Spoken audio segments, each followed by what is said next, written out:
All right, hello and welcome to another episode of the Conscious Entrepreneur Podcast.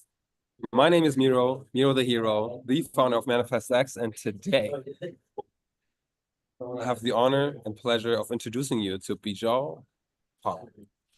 Say what's up, Beejal. Hey, thank you so much for having me on. It was so wonderful to meet you. I think about almost 2 weeks ago now in Austin, and we had a great conversation. And really appreciate you inviting me on.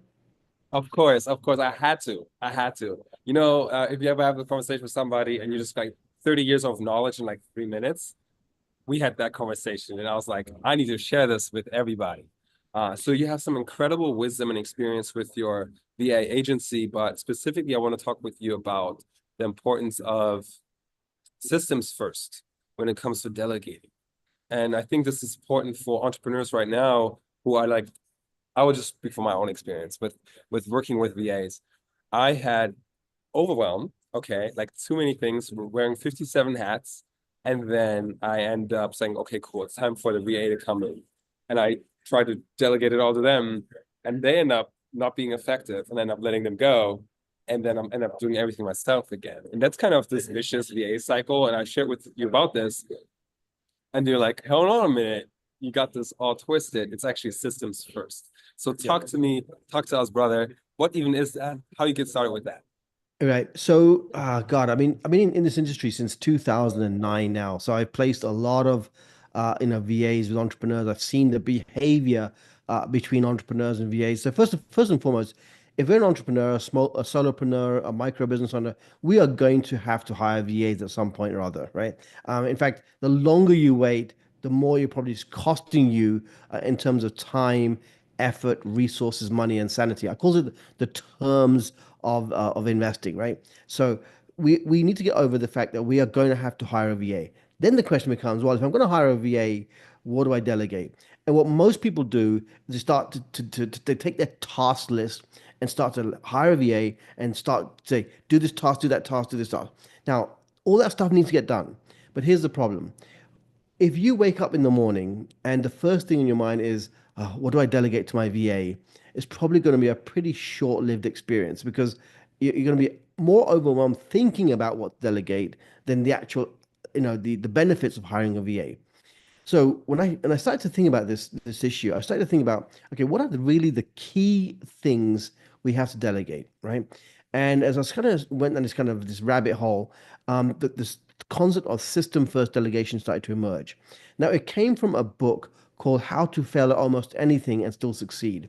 And the book really talks about That's that once we fascinating. identify our core goals and objectives in each of the departments that run our business. Now, even if we're a solopreneur, let me just kind of sidestep for a second.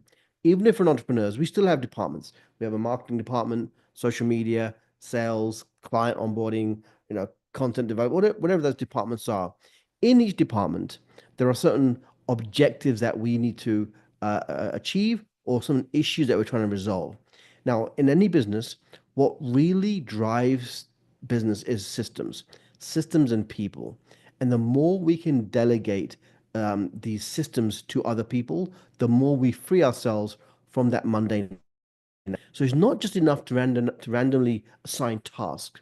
If we can assign systems to people, and those systems are put in place to achieve certain goals and objectives, we are going to get a better ROI. So when I say ROI, here's what I mean. Either reclaiming time from busy work, um, overcoming procrastination, and increasing leads and sales or increasing profit, right? So we keep our mind on the ROI. What is the ROI that we want to achieve in the business? What are the systems that are going to help us achieve that ROI? And then underneath this umbrella of systems, we have your SOPs or your processes. We have the software. We have AI integration. We have the assets we have to build. And then finally, there is a role for a human operator. So that's what when I say system for delegation, that's what I'm referring to. Now, the other reason to start thinking about this is we know that AI is going to have more and more impact on these systems. Almost every system out there can probably optimize with some form of AI now, and even more so in the future. But if we don't delegate the ownership of these systems to somebody else, it goes back to the same thing. We are going to be the ones holding the responsibility of all these systems, right? So that's why I encourage people to start thinking from the system first delegation perspective. To be more accurate, it's system Hmm. first thinking, AI, Mm. and delegation. That's the kind of the full sentence if you want the long version. So Right, right, think right. systems, think AI, and then human operator at the end.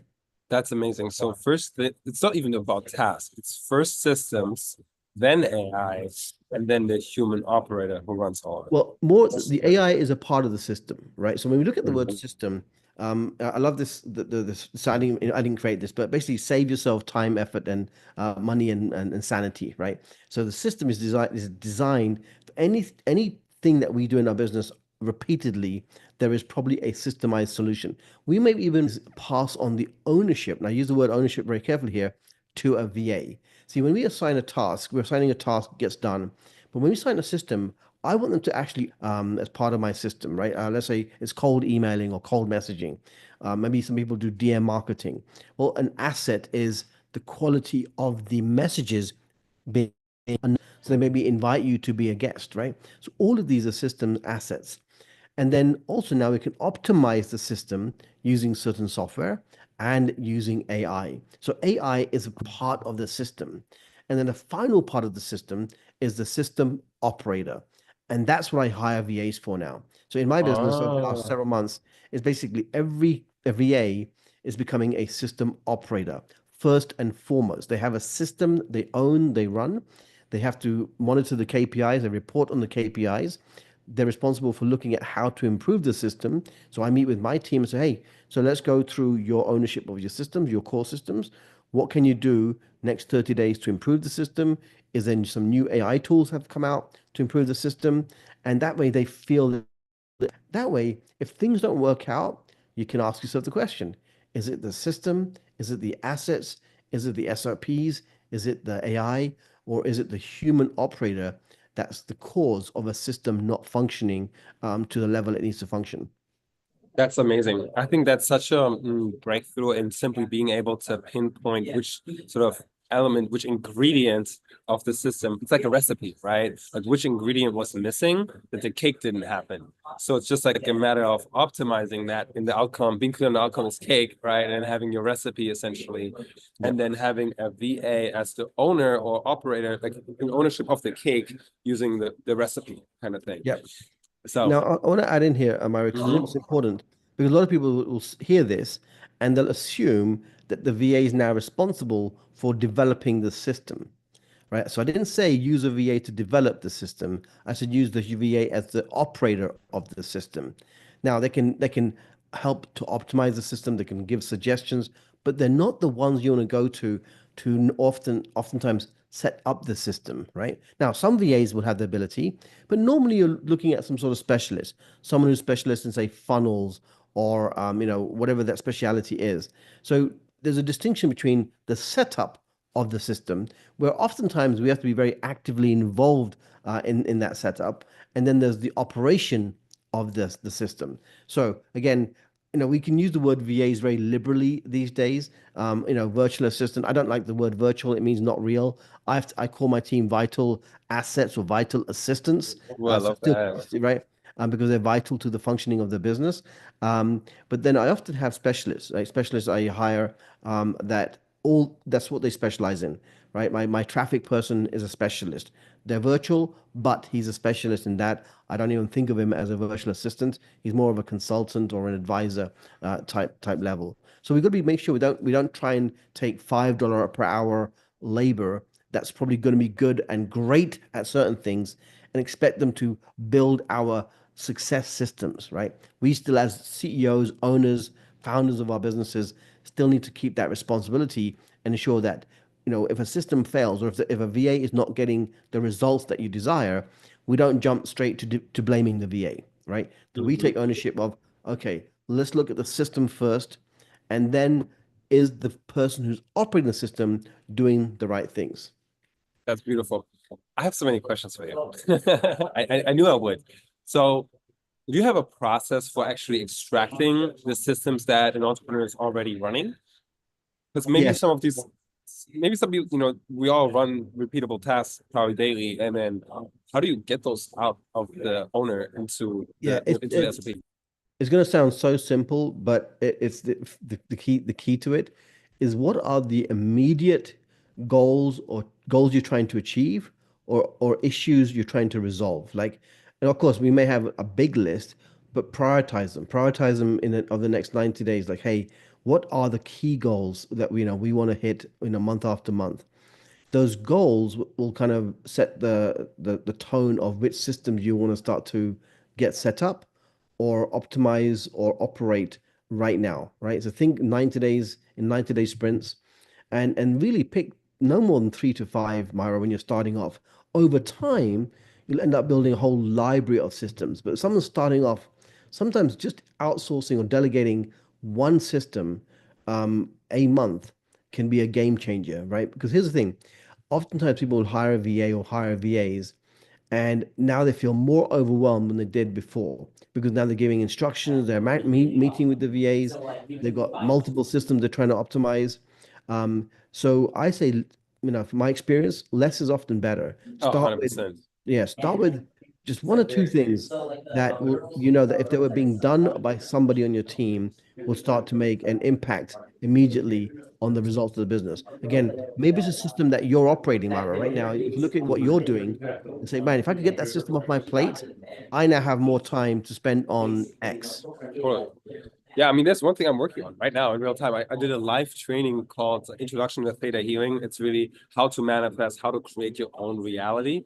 And it's a hit. Like, it works every time. And so now I was like, cool, I get consistent results, you know, recording it live, doing it live. Can I actually automate this in a way where, people who didn't make it live can still do the recording and have a follow-up process to learn then about our certification programs, VIP days, masterminds, and all the great experiences that we have available. So that's literally what I was like thinking about as we're talking. And I'm clear on the outcome, I'm clear on what it looks like sort of when it's done. And I think that where I'm at in the process, you mentioned assets, like I have some copy, I have like past event pages and stuff like that that I'm already sort of putting into a collective document. So I think I'm going to be looking at, optimizing my systems just Yeah. like with the automated VSL type.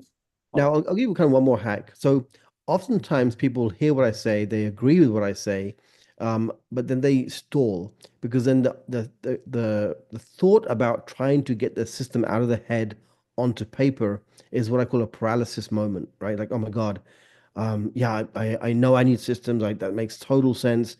And then that simple act of articulating the system or trying to delegate the system is where people kind of often hit the next hurdle. So what I say is like start with whatever system you've had. Like, if it's half-assed, just go with that. Because what happens is once you have somebody operating the system, it naturally starts to evolve much faster than if sometimes left to our own devices and left to us to make a perfect system. It's far better to have a functional system that can be optimized than a perfect system that never sees the light of day. That's amazing. Yeah. So try not to get it perfect. Just kind of get it out of your head and have it Yeah, be something that can be improved. And that's part of exactly. what I think is unique about your approach to using virtual assistants and using systems is that part of their job is to optimize the system that you've created. So Exactly. you're just clear on the outcome, you have a system, and then they can run with it and continue to improve it over time. Yeah. And let me tell you about a super simple system that almost everybody here could start to do if they had a VA, right? Yes, let's go. The dollar per day intention accountability system. It's so simple, it's almost embarrassing to share, but it works like magic. Now, here's why. We as entrepreneurs, even if we have teams, there's still things that we have to get done on a day-to-day basis, right? And oftentimes we'll set our visions for our life, for what we want our business to be. Maybe we even do proper goal setting, but not a lot of people do look at their intentionality on a day-to-day basis. So here's the system, and I'll explain why the psychology works. So every morning, my VA will ask my EA will ask me, "Hey, Bijal, what are your top 3 intentions for the day?" Now, the fact that she's asked me these the intention is very different from what are you going to do today, right? I got to pause and I think, okay. And these are the three things, by the way, that are going to be needle movers in the business, right? They're aligned to my weekly goals. My weekly goals align to my monthly, and so on. So I got to pause and think. I tell her. Then she said, Bijal, are these going to do, a commit to do, or a promise to do? So now I got to check in my energy on what did I just say about my three things? Where am I really feeling it? Am I feeling it at a going to do and maybe I might not get it done? Is it a commit to do, which is much stronger, or is it a promise to do, which is hell or high water, right? I'm going to do it unless there is like a hurricane blowing through my house kind of thing, right? Now, my assistant doesn't really care from a assistant perspective. The way she asked me the question is it's a relationship I have with these words, going to, commit to, and promise to do. Now, once I say it to her, once I write or say it to her, I promise to do X, or I commit to do Y, or I'm going to do Z, right? Then she logs it in a sheet. And at the end of the day, she checks in, hey, Bijal, did you get those three things done? So now I have a running log of my intentions I said I'm going to do, what did I actually, and I can actually kind of gamify it because I have a score now. But the other thing it does at the end of the month, I can look back and really look at how many of these intentions I did or did not do. And now we can check in ourselves, which is, hey, we have these amazing dreams and visions, and we go to seminars and we pump our fists in the air, we walk on fire, but are we showing up daily and doing the right intended actions, Hmm. which is honoring our business and honoring our word? So powerful. Let's go. That's fire. I love that system so much. Now I know we got to wrap up soon, and you have a gift for us. And then if we have enough time, I also want you to tell us about why are you obsessed with ancient wisdom? All right, so very, very quickly. So there's a free guide. It's basically a six-step process to help you kind of prioritize what you want to might delegate. There's also a list of common tasks that people come to us for help with as well, so that you can get the B Epic, that's B as in BEE, Epic EPIC outsourcing.com. And the reason that our company brand is yellow and black is basically it symbolizes the B. The B is a symbol of productivity, and EPIC stands for being inefficient, which is honoring time, productive, producing the right results, intentional, consistent, and outsourcing is, of course, what we do. But the reason that I love ancient symbology is so my family's from India, and in so one of the first symbols I started to decode was a Ganesh. If you ever look at a Ganesh statue or you Google Ganesh on the internet, you know the image of this deity, this elephant-headed deity shows up.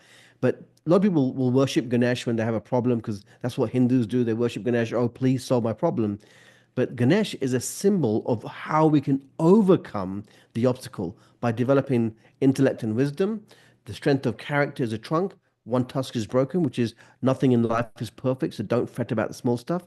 Top right hand is an axe, which means to cut to if your happiness is attached to worldly matters, at some point they will be separated.